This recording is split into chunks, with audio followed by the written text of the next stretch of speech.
अस्सलाम वालेकुम। Awareness of solar system में खुश आमदीद। आज हम बात करेंगे टाइप ऑफ सोलर सिस्टम।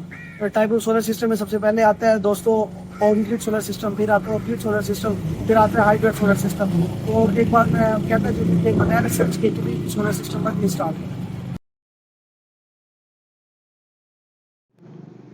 सबसे पहले दोस्तों हम बात करते हैं ऑफ ग्रिड सोलर सिस्टम की। ऑफ ग्रिड सोलर सिस्टम ये नाम से ही ज़ाहिर है ग्रिड के बगैर लॉग इन होगा। इसके मेजर 3 कंपोनेंट्स है जो इसके लिए बहुत ज़रूरी होते हैं, जिसमें सबसे पहले इन्वर्टर दरकार होता है, उसके बाद हमें सोलर प्लेट्स दरकार होती है, उसके बाद बैटरीज दरकार होती है। अब इन्वर्टर की कैपेसिटी पे बिलोंग्स करता है, इन्वर्टर की कैपेसिटी बिलोंग्स करती है कि हमें 1 बैटरी दरकार है, 2 बैटरी दरकार है या 4 बैटरी दरकार है। तो इसी वजह से ये 12 वोल्ट सेटअप भी होता है, 24 वोल्ट सेटअप भी होता है, 48 वोल्ट सेटअप भी होता है। यानी कि ऑफ ग्रिड सिस्टम हमारा विदाउट बैटरी लॉगिन नहीं होगा, इसके अंदर बैटरी का होना ज़रूरी होता है। तो और इस सेटअप के अंदर होता ये है कि हमारे जो पीवी वोल्टेज होते हैं वो हमारे इन्वर्टर से पास आउट होते हुए बैटरी के अंदर जाते हैं, बैटरी के अंदर स्टोर होते हैं और हम साथ साथ घर का लोड भी चला रहे होते हैं। तो बाद के अंदर हमारा जो बैटरी है वो हमें बैकअप देती है, यानी कि नाइट के वक्त हमारा बैकअप जो होता है वो हम बैटरियों से ले रहे होते हैं। इस सारे के सारे प्रोसेस को हम कहते हैं ऑफ ग्रिड सिस्टम। अब दोस्तों अगर ऑन ग्रिड सिस्टम की बात अब ऑन ग्रिड सिस्टम की बात कर ली जाए दोस्तों, तो ऑन ग्रिड सिस्टम के अंदर हमें एक इन्वर्टर की जरूरत होती है जो कि हमारी पीवी वोल्टेज को और 220 वोल्ट में ऑपरेट करके नेट बैटरी के जरिए हम बाटों को सप्लाई कर सकते हैं। कर ली जाए तो ऑन ग्रिड सिस्टम में ये होता है कि इस सिस्टम में नाम से ही ज़ाहिर है ये ग्रिड के साथ लॉगिन होगा। जब तक हमारी वापडा रहेगी ये सिस्टम चलेगा, जब हमारी वापडा चली जाएगी, वापडा कट ऑफ चली हो जाएगी तो हमारा सिस्टम ऑफ हो जाएगा।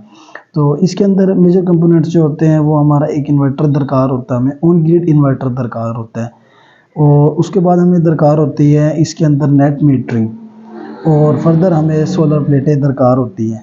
तो जितने भी हमारे पीवी वोल्टेज होते हैं वो हमारे इन्वर्टर के अंदर आते हैं। हमारा इन्वर्ट विदाउट बैटरी के बगैर पी जो ऑन ग्रिड इन्वर्टर होता है वो उन्हें 220 वोल्ट में ऑपरेट कर रहा होता है और फिर ऐसे कि हमारा जिसे हम बाई डायरेक्शनल मीटर भी कहते हैं, रिवर्स मीटर भी कहते हैं, ग्रीन मीटर भी कहते हैं, वो हमारा वापडा को सप्लाई कर रहा होता है। अब इसके अंदर पाकिस्तान के अंदर मुख्तलिफ़ कंपनीज़ हैं, जैसे कि इधर साउथ पंजाब के अंदर मैपो है और के इलेक्ट्रिक है, दूसरा जितनी भी हैं ये आइस्को है, डिस्को है, जितनी भी कंपनीज़ हैं इनका 7 साल तक मुआहदा होता है। तो ये आपसे यूनिट परचेज़ कर रहा होता है और इसी तरह जो फिर हम वापडा से यूनिट ले रहे होते हैं तो हमारा जो बिल होता है वो ज़ीरो कंजप्शन शो कर रहा होता है, को दे सकते हैं, सेल आउट कर सकते हैं ऑन ग्रिड सिस्टम के अंदर। ये ऑन ग्रिड सिस्टम में होता है, लेकिन ऑन ग्रिड सिस्टम में जब लोड शेडिंग होगी, वापडा ऑफ होगा तो तब भी आपका घर का लोड ऑफ ही होगा।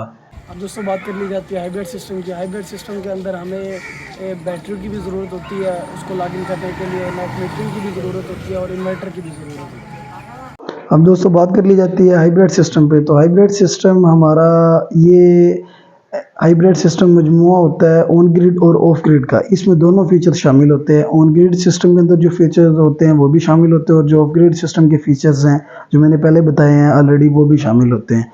आया कि इसके अंदर हम एक ही इन्वर्टर पे उन्होंने ये ऑप्शंस रखे हुए होते हैं कि हम नेट मीटरिंग भी कर सकते हैं, मीन्स हम ग्रीन मीटर भी लॉग इन कर सकते हैं और उसके बाद हम बैटरियों के साथ भी उसको लॉग इन कर सकते हैं। यानी कि जब तक हमारा मतलब घर के अंदर पीवी वोल्टेज से हमारे इन्वर्टर के अंदर मतलब 220 वोल्ट जनरेट होंगे तो वो वापडा को सप्लाई होंगे और साथ साथ ही हमारे बैटरी को बैकअप मिल रहा होगा, बैटरी हमारी चार्ज हो रही होगी। जब हमारा वापडा कट ऑफ होगा तो उसके बाद हमारा जो बैटरीज जो हमारी रखी हुई होंगी उनसे हमें बैकअप मिलेगा, यानी कि हमारा घर का लोड विदाउट वापडा भी रन करेगा। ये चीज़ जो फीचर्स रखा जाता है ये फीचर्स हाइब्रिड फीचर्स कहलाता है।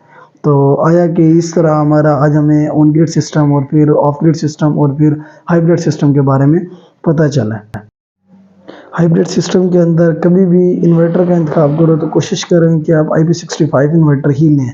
अब इन्वर्टर के अंदर मतलब फीचर्स होते हैं अपने अपने, IP22 है, IP20 है, IP21 है।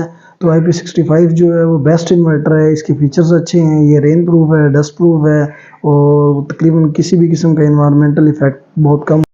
अब दोस्तों बात कर ली जाती है हाइब्रिड सिस्टम की। हाइब्रिड सिस्टम के अंदर हमें बैटरी की भी ज़रूरत होती है, उसको लॉग इन करने के लिए नेट मीटरिंग की भी ज़रूरत होती है और इन्वर्टर की भी ज़रूरत होती है।